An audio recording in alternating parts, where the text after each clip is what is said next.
ఇంత కష్టపడుతున్న గౌడన్నలకి మనము వాళ్ళు పడుతున్న ఇబ్బందులన్నీ కూడా తొలగేలాగా రేపు తెలుగుదేశం పార్టీ అధికారంలో వచ్చిన తర్వాత మళ్ళీ కూడా గతంలో ఏ విధంగా అయితే పనిముట్లు వచ్చేవో అవన్నీ కూడా గౌడన్నలకు వచ్చేటట్టు చేస్తాం. వాళ్ళ పిల్లలు ఏదైనా పరిశ్రమలు పెట్టుకోవాలంటే అలానే వాళ్ళు వృత్తిపరంగా ముందుకెళ్ళడానికి చదువు ద్వారా ఇప్పుడైతే గౌడన్నలు చాలా మంది కళ్ళు గీత కార్మికులుగా ఉన్నారు.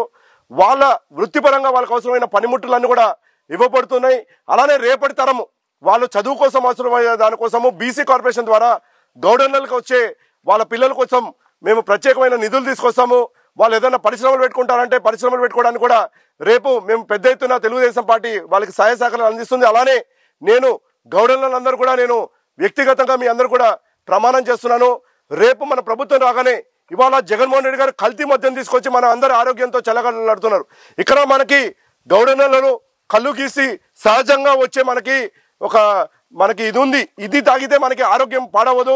దీనికి అవసరమైన తెలంగాణలో నీరా కేఫ్ లాంటిది ఏర్పాటు చేశారు. కళ్ళు గీత కార్మికులని ప్రోత్సహించడానికి వాళ్ళకి ఒక నీరా కేఫ్లు ఎలా అయితే ఏర్పాటు చేశారు, రేపు మన తెలుగుదేశం పార్టీ వచ్చిన తర్వాత కళ్ళు కేఫ్ లాంటిది ఏదన్నా మనం కూడా ఇక్కడ ఏర్పాటు చేద్దాము. అలానే వాళ్ళ వృత్తిపరంగా అవసరమైన పనిముట్టులన్నీ కూడా కల్పిస్తాము.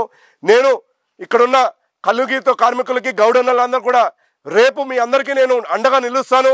రానున్న రోజుల్లో మనం అందరం కూడా గొప్పగా నేను గౌడన్న అని చెప్పుకునే విధంగా రేపు కొవ్వూరు నియోజకవర్గం మీ అందరూ కూడా గుర్తింపు కలిగించేలాగా నా అడుగులన్నీ కూడా ఉంటాయని చెప్పి ఈరోజు నేను ఇక్కడ ఉన్న గౌడన్నలందరూ కూడా నేను ప్రమాణం చేస్తున్నాను.